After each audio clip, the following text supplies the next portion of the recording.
Okay, so a few weeks ago I was refereeing at the BCJJF regionals, and I was doing the brown belt brown belt adult division. And here we have a couple of lightweights. I'm pretty sure one pulls guard. That happens very frequently among, there we go. That happens pretty common among lightweights. So the fellow in the white has pulled guard. He's using a half guard. I don't know. It's not really half guard. It's more of a Z guard, you know. He's using that top leg to keep the guy at bay. And the fellow on top is pushing forward, which doesn't really actually work all that well against the Z guard. You want to be sprawling the leg back and kind of trying to bust his ankles apart, if you know what I mean. Pushing forward against this doesn't really work. Another good idea, actually, against this, for the guy on top, if you're listening, is to use your left hand to pick up the guy's knee and then put him on his other side, because there's a real big advantage. There's a real big difference between him being on this side and then him being on his other side, so to speak. You follow me? Because here he's using his half guard, and if you pick up that knee and scooch him over to be on the other side, then you're effectively halfway on his back, kind of. If that makes any sense. It does to me. Hopefully it does to you as well. Anyway, the fellow in black is pressing forward. The fellow in white is using kind of a overhook guard, and I'm standing there looking quite... Oh, he's trying to some kind of inverted thing there. Don't know what he was trying to do there, but not a lot going on here. So I'm probably thinking of giving somebody passivity penalty here. Generally, in jiu-jitsu tournaments, you're allowed to stop your opponent from advancing their game, but then it's expected that you will also advance your game. The guy on top, he's having trouble getting past that knee shield. So if he were to flatten the guy out, the fellow in the half guard, if he were to pass that knee and make the underhook and get the guy flattened on his back, then I would award him an advantage for dominating half guard, you know?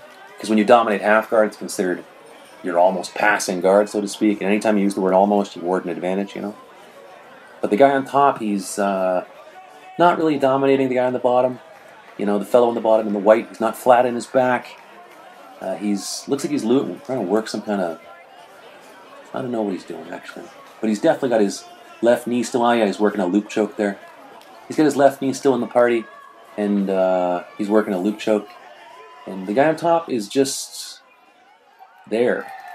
So I think I'm going to give the guy on top a... Oh, there he's trying to pass here. See, this is probably going to be an advantage, maybe. Because he got kind of around his guard there, and there you go. Oh, I gave it to the wrong guy. I think I fixed that, though. Because I just gave it... see, there I am taking it away. You can't, you know, I'm waving it back. Now I award it to the guy. There you go. So now the guy in black, I've awarded him a advantage for almost passing. Anytime the guy on the bottom has to sort of scramble to not have his guard passed, that is... Well, not every time, but sometimes when the guy on the bottom has to scramble to not get his guard passed, that's awarding an advantage. But now the guy on top, he's got his head back in the fellow's chest, and is he trying to pass? Not really. What's he trying to do? I don't know. Is he dominating the half guard, the guy on the bottom, the fellow in white? Not really, no. And now the guy's gotten back to his full guard. And again, the guy on top, he's kind of trying to pass. The guy on top is scrambling to not let him. And here, look, he's gotten to mount. So here, I would be giving the guy in black an advantage for almost passing, an advantage for almost mounting, maybe. But the guy on the bottom has him in a Kimura, and you can't get points of any kind or advantages when you're caught in a submission. You know, is this on the bottom? Is this going to finish the guy off? No. Generally, when you do Kimuras from half guard, you have to be on the same side as the leg you've trapped, and this guy on the bottom has, you know, he's trapped the guy's left leg, but he's trying to Kimura his right arm. So that usually doesn't work. I mean, Frank Mir used it years ago to blow out Rodrigo Nogueira's, you know, arm, but he flipped him over before he did it, I think, if I'm recalling that correctly.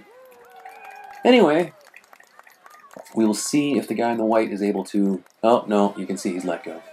Do I award anything to anybody for that? No.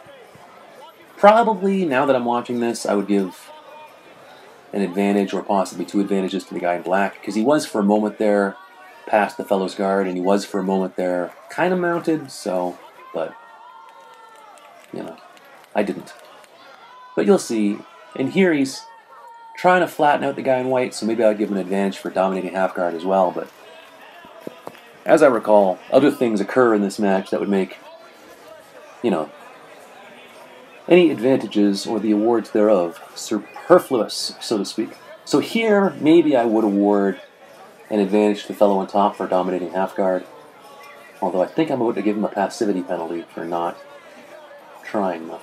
Because when you're in someone's half guard, you are expected to pass, you know, in any position, aside from mount or back, you are expected to advance. The only time that you cannot be awarded or cannot be penalized for passivity is at the mount and the back, because I mean at that point you're at the top of the mountain, and you know, I'm giving him something here.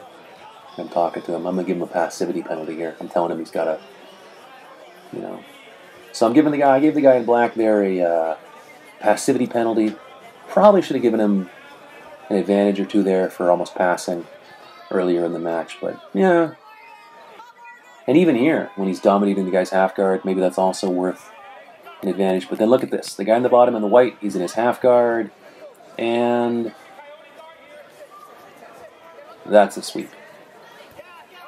So here I award 2. You can see 3 seconds go by. 1, 2, 3. I award 2 to the guy in white. And now the guy in white has 2 points, which means the guy on the bottom could have 100 advantages. But advantages do not supersede points, if that's the right word, you know? And I think the guy on top fights in mixed martial arts. And you can see when MMA fighters fight in jiu-jitsu tournaments, they do this thing in the guard. They do the same thing in the guard that they would do in an MMA fight, where they push down on the biceps, they put the head in the chest. And as I recall, I also give the guy in white a passivity penalty here. Because you can see he's doing the same thing here that you would do in a mixed martial arts fight, which is, you can see he starts doing it in a moment. You pin the biceps, you put your head in the sternum, you know, and then you just try not to get swept. You try and stay on top, and then, you know, win a judge's decision, which I think actually is what happens here, although there's no judges, there's just me.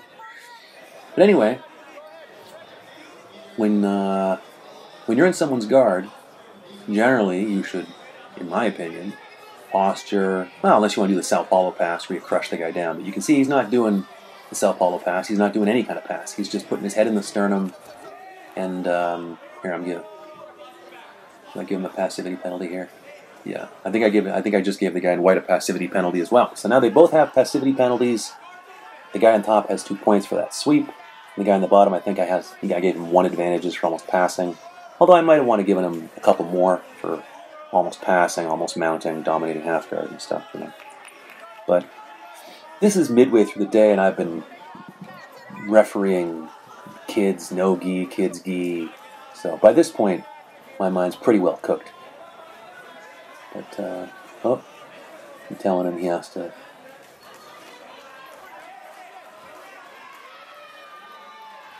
Maybe I gave him a oh yeah, I gave him a second. Look at that. The guy in white, I gave him a second passivity penalty, and then I gave an advantage to the guy in black, which is what you get when you've been penalized twice. So now the guy in white has 2 points, and the guy in black has 2 advantages, although he should probably have 3 or 4. And I'm about to give the win to the guy in white, because points, even 2 points would be 100 advantages, right? And nothing the guy in black did was worth any points. Although that 1 sweep from half guard worth 2 points, therefore the guy in white wins the match.